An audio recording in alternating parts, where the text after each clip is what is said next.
foreign. The Binghamton area in Broome County is home to 200,000 people. We have our share of major crimes, including 5 or 6 homicides a year. I've represented many families at the DA's office, working on behalf of victims of crime. As I promised them, I will work as hard as I can to do everything I can to get justice. Who was Haley Anderson? How would you describe her? Haley, was a typical college student. Everyone needs to try on my glasses, she'd say. By everybody's account, she was a very sweet, fun, energetic person. I mostly remember her presence. Look who I found. She was always the most sensitive and supportive friend ever. As a mother, I know what it's like to have your child go off to college. It was sad when we dropped her off, and obviously, I cried. In college, you go through so many different changes. You're away from your family, you're learning who you are as an adult, and you make mistakes. A guy that you meet in a class could be so different outside. Tell me about Orlando. Orlando was charismatic, knew just how to push your buttons in the right playful way to get you to laugh and have fun with him. He definitely liked Haley. I'd say they were a good match, because they both were very good at having fun, and were kind of the lives of the party. They were both very good at being social and having friends. They were both compassionate, understanding people. Haley and her roommates were spending some time together, drinking a little wine, playing some board games, and just kind of enjoying an evening. They stayed up pretty late. When you woke up the next morning, did you look for a Haley? Yeah, I texted her that morning, but she didn't answer. I figured she was still asleep. She loved sleeping. Nobody really saw or heard from her the entire day. There were several attempts to contact her by phone, but she didn't return those calls, which they thought was peculiar, but it really didn't seem to be an issue. We weren't super worried at that point because, Haley's a big girl. We don't need to keep tabs on her. She had told me she was going to come watch me read poetry at poetry night that Thursday, and when she didn't show up, we were all calling her. She didn't answer. The next morning, we just thought, this doesn't make sense. When did you find out that both Haley and Orlando were missing? Friday, March 9th. The first thing I thought was maybe they had eloped. The police received 2 calls within the hour. The first call was from Orlando Tachero's sister, who asked them to go check on the welfare of Orlando. A patrol officer came here. At that point in time, there was no answer at the door, and the vehicle we believed him to be operating was not present. One of my roommates was like, I've located her phone on Find My Friends, and it says it's at Orlando's house. Why did you decide to climb in the window? Because we were knocking on all the doors and no one was answering. Did you fear what you could find when you went into the apartment? I was definitely afraid of what I would find. Binghamton University student Haley Anderson first disappeared from her off-campus apartment. Her close friend and roommate, Josie Orton, says she wasn't that alarmed when she first didn't hear from her. I didn't think, oh, something terrible has happened. It was early March 2018, and back in Haley's hometown of Westbury, New York, her mother, Karen Anderson, didn't even know her 22-year-old daughter was missing. I didn't talk to her every day because she was like, Mom, can you call me every Sunday? I said okay, Karen recalled. Haley was always fiercely independent, says Karen. Oh, she was such a free spirit. She was a millennial hippie. The way she dressed, her hair, her personality, the way she was with her friends. She trusted everybody. She talked to everybody. Haley was a straighter student at Binghamton University. When she was accepted into their nursing program, it meant an extra year of school, but Haley didn't mind. In March 2018, graduation was just around the corner, and so was a nursing job back home. Karen was about to have her daughter close again. She had worked so hard and done so well, and I was going to give her a big party. She made up this really long list of everyone that she was going to invite. She's always wanted to be a nurse, more than anything. For her, it was a chance to help other people. Kevin Ocampo, also a Binghamton student at the time, was Hailey's on-again, off-again boyfriend. Did you love her? Yes. Did you think that you might end up together? Definitely, he said. But Hailey made it clear she needed to graduate and experience some real freedom first. She always wanted to move to California, get a hippie van, be out on the road, and freelance as a nurse, Kevin said. While still at school, Hailey wanted to be free to date others. Orlando Tercero was born in Miami and grew up in Nicaragua, a good student from a well-to-do family. He was also in the nursing program. His dad was a physician, and I believe that Orlando got the drive to be a nurse through his father's career. Jesse Buer, a nursing student himself, was one of Orlando's roommates and best friends. He liked to work hard in school during the weekdays. On the weekends, he'd like to go out, have a few drinks, meet up with some friends. He always liked to dance, also kind of similar to Hailey in that sense. Hailey and Orlando first met in class, but didn't forge a friendship until Hailey's 4th year at school, when they crossed paths at a party at Kevin's off-campus apartment. It was just coincidence that they met in my apartment. Hailey recognized him, and so she introduced me to him, Kevin said. Orlando, Hailey, and Kevin grew closer, and Kevin even invited Orlando to join his fraternity. We tried to recruit people we thought we'd get along with, and being that we were both from Hispanic backgrounds, me and him were the only two who spoke Spanish, so I thought it'd be a good idea, Kevin explained. For a while, it wasn't until Kevin and Hailey took one of their breaks, and Orlando crossed the line in his friendship with Hailey. They had some romantic times together, but Hailey was very clear from the beginning that she didn't want to be in a committed relationship, Jesse said. Hailey and Orlando now had their own on-again, off-again relationship. Sometimes they were bickering, sometimes they were in. Other times they would laugh hysterically, and I could hear from my room when she would stay over, Jesse recalled.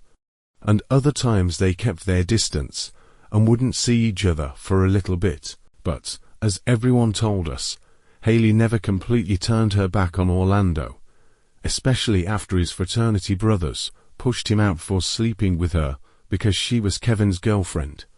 I think Hailey felt guilty for that, Jesse said. Did he make her feel guilty?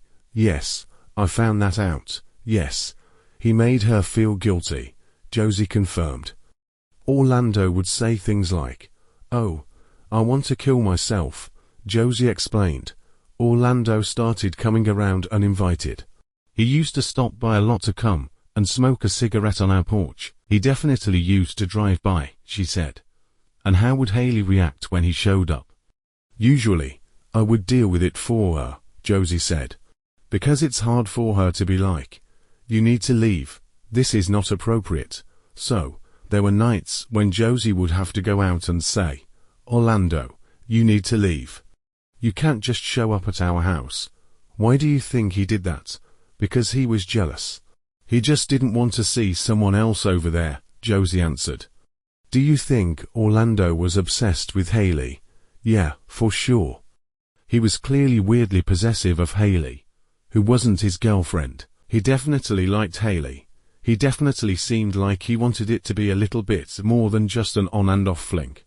Then there was this big red flag. Hailey's car tires had been slashed. Every single one. Hailey posted on Snapchat, announcing that the tires on her car had been slashed. Her childhood friend, Sydney Matushak, was a few hundred miles away when she saw the post and saved it.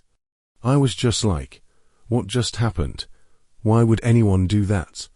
How crazy do you have to be to slash someone's tires? Sydney recalled. It happened the day after a party at Orlando's apartment, where he learned that Hailey and Kevin were back together again. I was the one who found her tires slashed, Kevin said. He had spent the night at Hailey's. We wake up. She walked me out the door, and as I was walking past her car, I noticed something looked off about it. Every single one was slashed, Kevin said. He told Hailey right away and immediately suspected Orlando. Orlando denied it and even tried to blame Kevin, but Karen Anderson didn't buy it. So you're pretty convinced that it was Orlando who slashed her tires? Oh, absolutely, Karen said. I said, Haley, you need to make a police report. The police came over, took the information down, but Haley wouldn't press charges. It was over $600 in damage, and it would have been considered a felony. He would have been kicked out of the nursing school, Karen explained. For a while, Haley kept her distance from Orlando, but despite warnings from her family and friends, she eventually let him back into her life. It was a red flag for you, but not necessarily for Haley. No, right, she trusted him, Karen said. Nearly 6 months after her tires were slashed, Haley went missing. Concerned, Josie and another roommate, Michelle, tracked Haley's iPhone to Orlando's apartment. They climbed through a window in search of their friend. I boosted Michelle up first, and then I climbed in. She was a little ways ahead of me, and basically, she screamed and yelled to me, Josie, call 911. Josie recalled, I walked in there and saw Orlando's bedroom, and Haley was there. I didn't know for sure that she was dead at the time. She just looked so pale. Haley had been strangled to death, and Orlando was nowhere to be found. On the afternoon of March 9, 2018, Karen Anderson noticed 2 men in a black car parked outside her house. They get out of the car, walk up to the door, and sit me down at the table. They said Haley's name, and then they said suspicious activity. I just kept staring at them, and it wasn't processing. Then they told me, Karen recalled. Her daughter Haley had been found strangled to death in Orlando's bed. I was just numb. I felt angry that I didn't push for them to arrest him for slashing her tires, and that I didn't raise more red flags for Haley about that, Karen said. Binghamton Police Lieutenant Corey Minor led the search for Haley's suspected killer. So, this is the house that Orlando lived in. That is correct, Minor said. There are several different cameras on the house. Those cameras were utilized to track not only Miss Anderson's movements around the property, but also Mr. Tichero's throughout the day of March 8th and March 9th. The first recording of interest to police was on Thursday, March 8th, in the early morning hours when Haley met up with Orlando. The camera on the front of the house shows Miss Anderson and Mr. Tichero walking into the residence on March 8th. After Miss Anderson walks into the house, she's never seen again, Minor said. Mr. Tichero, on the other hand, is seen leaving the residence several times, nearly 7 hours after arriving with Haley. Orlando is seen clearing the driveway of garbage and leaving alone. Using a receipt found in his apartment, police tracked his movements to a local pharmacy, where he purchased Exquil and melatonin to sleeping aids. Orlando then returned to his apartment, where security cameras didn't pick him up for another 7 hours. But when they did, he didn't go very far, according to Broome County District Attorney Stephen Cornwell. You could see he's walking in the direction of where the basement is, Cornwell said. Investigators believe Orlando tried to hang himself in his apartment using hooks that were stored in the basement. But in his failed attempt, they believe he fell and hurt himself. You can see some blood on the floor. You can see a tie hanging from a doorway, Cornwell said. Detectives also found a note written in Spanish, which begins, Lamento mucho esto, I'm really sorry about this. I never felt I could be capable of doing this, he wrote. Orlando also mentioned his father, saying, Father, I'll see you soon. His father had passed away 5 years earlier. Investigators thought it read like a killer's confession and suicide note.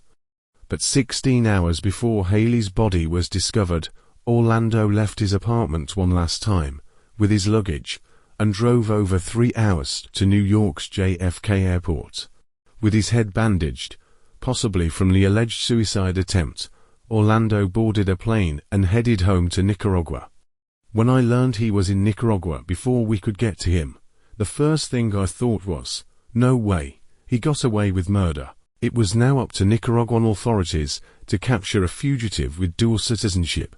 I don't know what our relationships are with Nicaragua, but if he fled there and we don't have a way to get him back because he has dual citizenship, this is not going to be good, Cornwell said. It was now up to Nicaraguan authorities to capture a fugitive with dual citizenship. I don't know what our relationships are with Nicaragua, but if he fled there and we don't have a way to get him back because he has dual citizenship, this is not going to be good, Cornwell said. The 48 Hours team traveled to Managua, Nicaragua, with the help of risk advisor Nick Copeland and Nicaraguan journalist Alfonso Flores, to retrace Orlando's steps, starting with where he landed, who picked him up at the airport in Nicaragua. To this day, I don't know, Cornwell said. 48 Hours has learned that it was his mother who picked Orlando up at Managua's international airport and drove him about 3 hours north to their hometown of Chinandega. So today, we'll be leaving from Managua, said Copeland. The team decided to drive to Orlando's hometown as well, mindful of the political unrest and animosity toward the media in the countryside. I'd advise the 48 Hours team to just be cautious, Copeland said. For several days, Orlando allegedly hid out in this small town, in the house where he grew up, across the street from the church his family once attended. Back in Binghamton, Steve Cornwell wasn't sure Nicaraguan authorities were even looking for Tachero.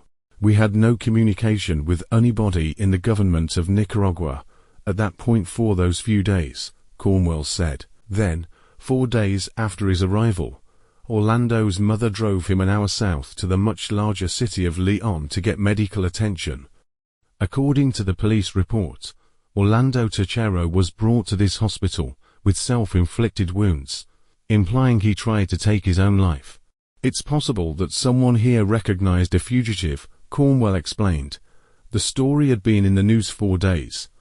48 Hours was told that this is where police finally found and arrested Orlando. The next day, in Managua, police held a press conference informing the world that Orlando Tachero was in custody and put him on display for all to see. They showed Orlando Tachero. We knew he was there, so my thought was, what do I do now? Where do we go from here? Cornwell recalled. Now in custody, Orlando had yet to be charged with a crime by Nicaraguan authorities. An international fight for justice had only just begun. Do you think Nicaragua will extradite Orlando to the United States? Cornwell said. Less than a week after Orlando Tachero's arrest, Haley's family and friends gathered in her hometown of Westbury, New York, to lay her to rest. After that, it was just a blur, you know. I just can't even. The funeral I can't even remember who was there, Karen said. Just 2 months later, another heart-wrenching day, the one on which Haley would have graduated from Binghamton University, fulfilling her dream of becoming a nurse. It was probably the saddest day, Karen said. Just walking in, and there's a picture of her on a chair. Haley's father, Karen's ex-husband Gordon Anderson, accepted his daughter's diploma in her honor. Accepting on behalf of Haley Anderson, the announcer said. I guess the reason why I wanted to do that is because I couldn't see her walk up and get it. Maybe by me going up, I would feel a part of her in me, Gordon explained. As the Anderson family was struggling to come to terms with their new reality, the fight to extradite Orlando to the U.S. was in high gear. The understanding was that he was going to be extradited back to us, Cornwell said. Broome County District Attorney Steve Cornwell immediately took steps to secure a second-degree murder indictment against Orlando. I told the family I was optimistic, Cornwell said. You wanted him to be extradited and face trial here. Yes, and I wanted to see him. I wanted to be face-to-face with him, Karen said. But it wouldn't be that simple. Remember, Orlando had dual citizenship in the U.S. and Nicaragua, and an existing treaty does not require either country to extradite one of its own. The effort would stretch on for a year and a half until September 2019, when Steve Cornwell says he got a call from the Department of Justice. I was told, good news, bad news situation, Cornwell recalled. I said, all right, well, what's the bad news? They're not going to extradite him. What's the good news? They're willing to try him in Nicaragua. I thought we had a snowball's chance in hell of getting a conviction in Nicaragua, Cornwell admitted. In the USA grand jury had charged Orlando with murder in the second degree. In Nicaragua, however, he would be charged with committing a crime that doesn't even exist here, femicide. It is defined specifically as the murder of a woman with whom the perpetrator had a relationship. Daniel, you were Orlando's best friend. Yeah, said Daniel. While in Nicaragua, we spoke with a group of Orlando's closest friends. Daniel, do you think your best friend was capable of killing someone? No, he responded. They said Orlando was an excellent student. He had the best prospects of our whole high school class, one friend said. How would you describe Orlando as a friend? He was kind. He always was kind. He's someone that if you're ever feeling down, he finds a way to get the biggest smile out of you. He was so caring, so respectful, Daniel said. They simply couldn't believe that the Orlando they knew could have killed Haley. Was he in love with her? I think he was. Do you think he was obsessed with her? No, Daniel responded. Did he ever tell you that she rejected him? No, he never told me that. Unlike here in the US, Orlando was not required to enter a plea. Steve Cornwell was starting to get nervous. I was concerned. Are we going to get a trial, or is it going to be a show trial? Cornwell recalled. Then, a glimmer of hope, Cornwell and his office were asked to assist in prosecuting Orlando Cachero. We had 8 days to prepare for trial, Cornwell said. All right, 8 days, and probably the biggest part is to set up a way to communicate. How did that happen? The Nicaraguan authorities agreed that we could use teleconferencing, Cornwell said. The entire trial would be conducted through teleconferencing. Witnesses would testify from the Broome County DA's office to a courtroom in Managua, thousands of miles away, where a judge not a jury would decide Orlando's fate. On October 1, 2019, the trial began with Haley's mother, Karen Anderson, as the prosecution's first witness. Good morning, Karen said, as she faced the Nicaraguan courtroom via teleconference. The woman sitting to the left of Karen was there to help translate her words into Spanish. He would not stop texting her, following her, and driving by her house, Karen testified. As she recounted the events, Karen got her first glimpse of Orlando Cachero on the screen. What did you think when you saw him? What did you feel when you saw him? I felt sad that he ruined so many people's lives, Karen said. But then, as the trial went on, I became more and more angry, because he acted very arrogant, almost as if he was bored to be there, Karen recalled.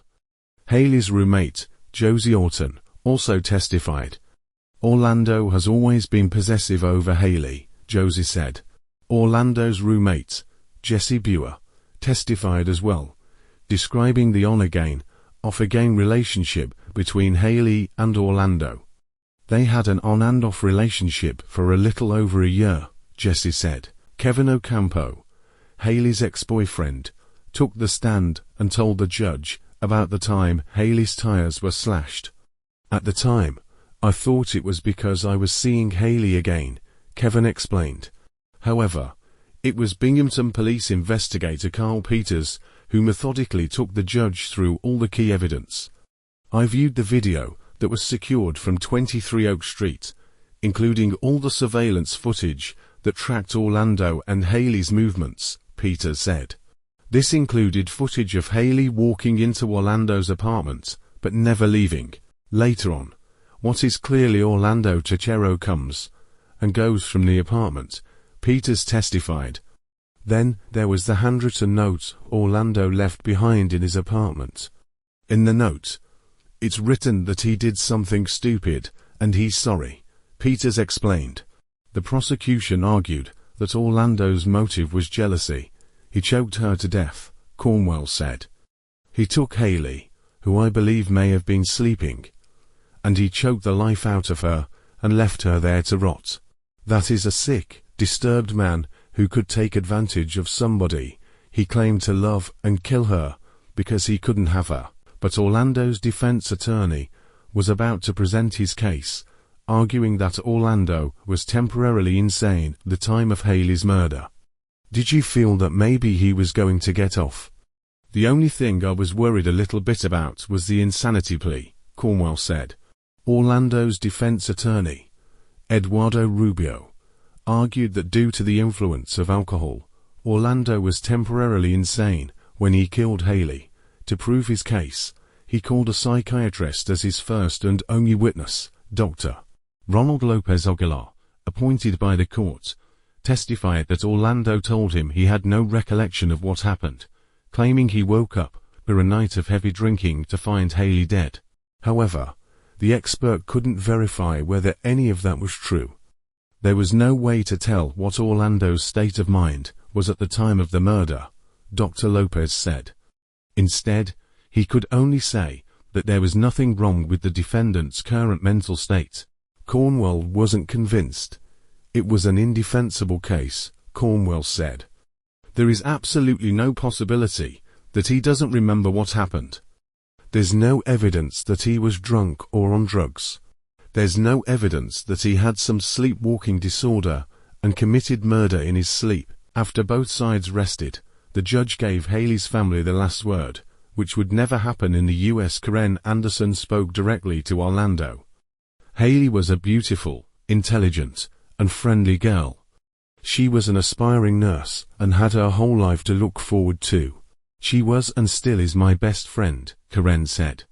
Then, after the emotional address from Haley's family, the judge declared a recess. Cornwell expected at least a day of deliberation, but instead, the judge shocked everyone by saying she would return with her verdict after a brief recess. It was a surprise, Cornwell said. That's not the way our system works here. A judge normally takes time to deliberate and write a decision. After a tense 90-minute wait, the judge returned to the courtroom with a bold statement denouncing violence against women and advocating for equal rights. She said Orlando disposed of Haley because he did not accept that she had control over herself, Cornwell recalled. Then came the words Haley's family had been waiting for: guilty of femicide. Karen and her family were advised not to show any emotion in front of the cameras, but inside, they felt a wave of relief. What did you think and how did you feel when the verdict finally came in and he was found guilty? It's so hard to say, Karen said. It doesn't bring her back, and it doesn't make you feel better, but you do feel like you can close the book on that chapter now and start trying to heal. 2 weeks later, Orlando was sentenced. In her decision, the judge said Tuchero took it upon himself to punish Haley for rejecting him.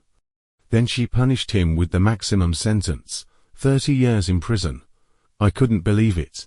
I was so happy that we could work with this other country, and that the prosecuting attorney did such a good job, and was so passionate about this conviction, Karen said.